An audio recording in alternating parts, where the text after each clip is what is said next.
Earth signs, tignan po natin kung ano yung mensahe para sa iyo ngayong araw. Keep in mind po na ito ay general reading lamang, so hindi po lahat ay makaka-relate. So be open-minded. Sa mga hindi pa po nakasubscribe dito sa ating channel, please subscribe na po kayo. And palike na din po ng ating video. At sa mga nais po mag-avail ng ating private readings, ng ating Evil Eye Amulet, ng ating Pierce Bracelet, makikita nyo po yung link sa description box, Tarot Intentions by Alian Reyes. So, cleanse muna po natin yung space, your energy. Ayan. This is for you, Earth signs, Taurus, Virgo, and Capricorn. Simulan na po natin ang iyong reading.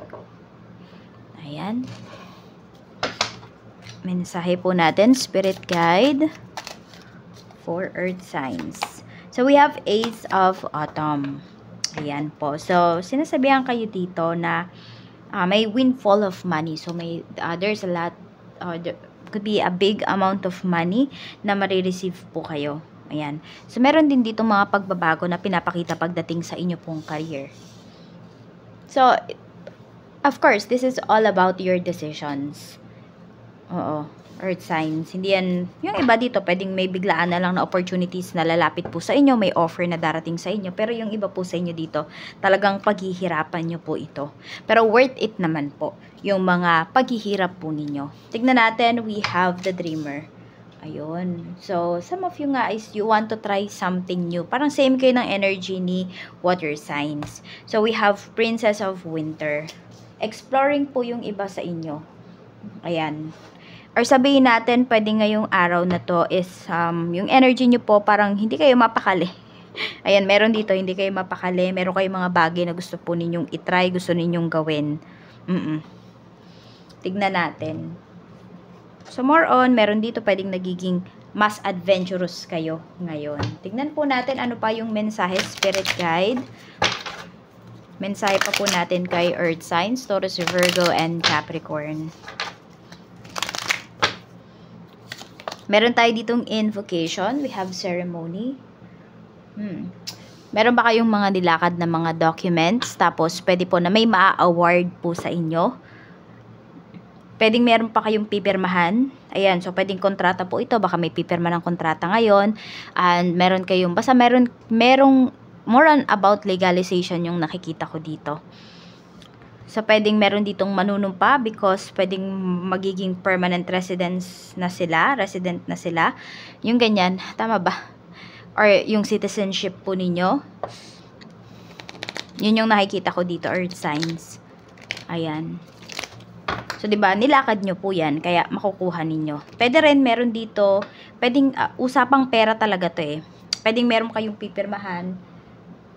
Or meron dito, may mga nilakad, may mga pinasa po kayong documents, tapos, ayan, mafa-finalize na yon, tapos may bibigay po sa inyong pera. We have compassion. Ayan po, love. Sinasabi nga dito. So, mahalin mo po yung sarili mo, trust yourself. Ayan, tignan natin. So, pwede rin may mag-offer sa'yo dito. Parang may mga offers talaga sa'yo dito eh. Earth signs, yun yung nafe-feel ko. Pwedeng about sa love yan, pwedeng about nga po yan sa trabaho. Sa pagkakakitaan, we have blessings. Okay. So, nakikita mo, madami kang blessings na marireceive ngayong araw na ito or kung kailan mo man mapanood yung ating video. Some of you po ay indigo children. Oo. Meron dito, indigo child. Marami talaga sa inyo dito, Earth signs. Diba? Actually, sa inyo ko talaga mas nafe-feel, madami sa inyo mga gifted. Marami sa inyo is may mga supernatural traits and abilities po kayo.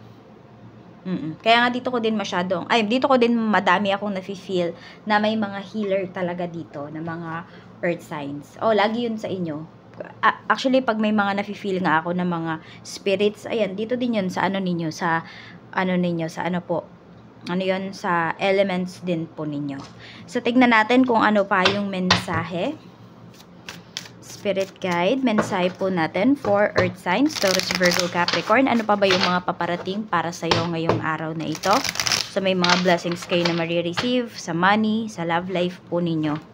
Pwede rin na kayo yung magiging blessings sa ibang tao. Some of you po, pwedeng yung blessings na to is yung may masabi po kayo sa isang tao na pwedeng matauhan siya, yung mga ganyan. May tao dito na naguguluhan, tapos mag-a-advise po kayo, yun.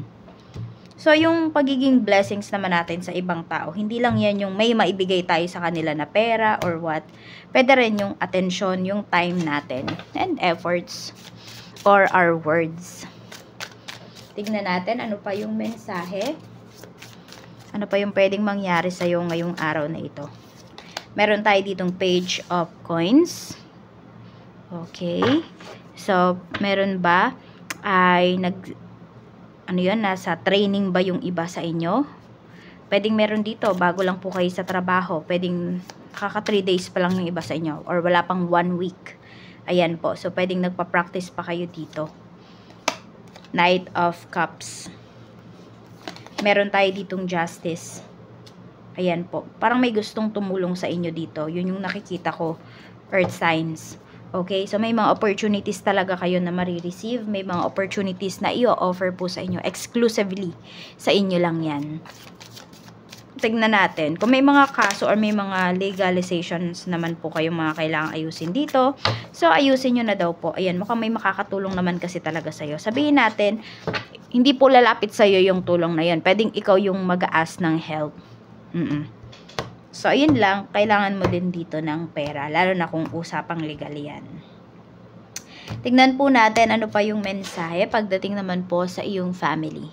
Sa iyong family, we have 2 of Wands. Meron ba dito 2 bahay po yung inuuwian ninyo? I mean, hindi 2 yung pamilya nyo, ha? Hindi 2 yung asawa nyo. Kung hindi po, pwedeng meron kayong 2 bahay na minemaintain dito. We have Judgment. So, pwede po na meron dito, or yung family mo. So, parang magde-decide dito kung saan ba talaga mag-i-stay, tapos pwedeng ile-let go na or ibebenta na yung bahay na hindi natitirhan. Yan po. Kasi meron dito parang napapagod na rin talaga, exhausted na yung taong yon. Or baliktad naman. Pwede rin naman na kayo po ay bibili ng bagong bahay or lupa na pagtatayuan po ng bahay for some of you. So, pwede nyo naman yung decision dito na okay. So, pwede ngang 2 yung bahay, tapos yung isa, gagawin na lang pong apartment. So, parang yun yung nakikita ko dito. So, hindi talaga siya totally ile-let go. Pero, ayun, pwedeng gagawin po ninyong business. Tignan natin, ano pa yung mensahe. Kung hindi siya paupahan na bahay, pwedeng, kasi baka yung iba sa inyo, maganda yung lugar nyo, malapit siya sa, sa Kabayanan, sa sentro. So, pwede po na gawin niyo yung parang building. Tama ba? Alam mo yung tawag doon? Basta parang gagawin niyo siya ng mga may umuupa na mga negosyante. May tawag dyan eh. Parang gagawin yung commercial building. So, we have 6 of Cups. Pwede kasi na nade-develop na po yung lugar ninyo o yung lugar na yan. Kaya pwedeng yan po yung napapag-usapan ninyo ng inyong pamilya. So, wala mo ako nakikitang tumututol dito. 6 of Cups, pagdating naman po yan sa iyong mga friends, we have King of Swords, ayan. So, pwedeng may mga makababump in ka na mga kaibigan ngayong ngayong araw. Ayan, so parang meron dito sobrang busy na mga kaibigan mo at ang tagal-tagal na ninyong hindi nagkikita. So, yan, pwedeng lang, parang biglaan lang yan, magkikita-kita kayo. Napansin nyo ba parang nabubulol ako dito sa reading natin dito kay kay Earth Signs. Kaya pasensya na po. We have King of Wands pagdating naman sa inyong love life. So, ayan, meron ka ditong mga kaibigan na nakakamiss sa'yo. Yan. Sa love life mo naman, we have King of Wands. We have 5 of Coins. May panlalamig po dito. So, meron dito pwedeng may nag-e-efforts pero nanlalamig yung isa. 9 of Swords. May hindi matahimik. Okay.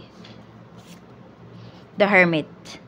Meron kasi, yun nga, may nag-e-effort na talaga dito. Tapos, meron din naman na hindi pinapansin. Yun, parang alam mo yun, kunwari ako yung nag-e-effort. Tapos, marirealize ko, teka, parang nag-e-effort ako sa wala. Hindi man lang pinapansin yung efforts ko. So, may napapagod dito.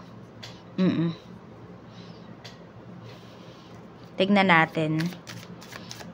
Ano pa yung mensahe, Spirit Guide? Mensahe pa po natin for Earth signs, Taurus, Virgo, and Capricorn. Pagdating naman po sa iyong kaperahan. Sa kaperahan naman po, we have Queen of Wands. Ayan. Tapos, meron tayo ditong The Lovers. Maganda yung energy pagdating sa pera. Okay, yung iba po sa inyo, pwedeng maganda lalo yung kaperahan ninyo kapag nasa tamang tao po kayo or nasa tamang mga kliyente, ganyan, mga customers po kayo. 'Di ba? Yung mga lumalapit po sa inyo. Okay, yung mga taong nakakausap po ninyo. Kapag ano yan talaga, pag align yung mga tao na yan sa inyo, mas gumaganda po yung inyong kaperahan. Meron ako nakikita dito medyo maluho. Okay, so medyo napapagastos kayo these days. Earth sign. So, tingnan niyo kung ano ba. Okay ba yung pera ninyo? O okay ba yung pinagkakagastusan po ninyo? Tingnan natin pagdating naman po sa trabaho. Sa trabaho, we have 10 of Swords. Ayan. Pwedeng may pipirma ng kontrata dito. This is a new contract. For some of you naman po, pwedeng ito ay hindi siya hindi matatapos yung kontrata. More on new contract to. Pwedeng o-offeran po kayo. Ayan, no? So, pwedeng ito na yung blessings na hinihintay po ninyo. Four of Cups. Okay, medyo matagal-tagal nyo tong hinintay. Some of you, ito po ay promotion. So, yan. Pwedeng ibibigay na yan sa inyo. Nainip na nga yung iba sa inyo. Pwedeng, nandun na kayo sa point na parang gusto nyo nang umalis. Sa negosyo naman po, we have the Moon. So, medyo confused yung iba sa inyo. Ayan. Nahihirapan kayo dito. Parang paulit-ulit kayong inaayos dito pagdating sa inyong negosyo. So, relax nyo muna po yung mind ninyo. Parang naguguluhan na talaga kayo. Ace of Swords. Ayan nga po. Okay. So, kalma mo muna yung isipan mo. Baka nagsusuma po or nagko-compute po yung iba sa inyo. May nag-i-inventory yung iba sa inyo. Ganyan. Basta meron kayong inaayos. And pwedeng, ang laman nito ay pera. Usapang pera to.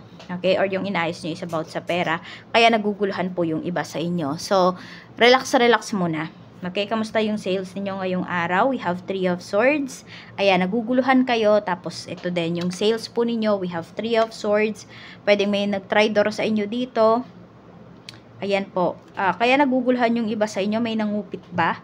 Kung may mga staffs man kayo dyan or merong kung sino man nakakapasok dyan po sa business ninyo, sa lagayan ng pera, pwede po na may kumuha. So, yan, kaya naguguluhan kayo kasi sumado nyo po yung pera, pero ngayon nagkukulang siya. Kaya medyo stress yung iba sa inyo, Earth signs.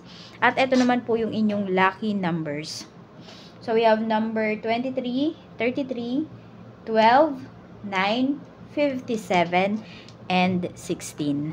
Maraming salamat po sa walang sawang pagsuporta ninyo dito sa aking channel. Mag-iingat po kayo always and more blessings to come.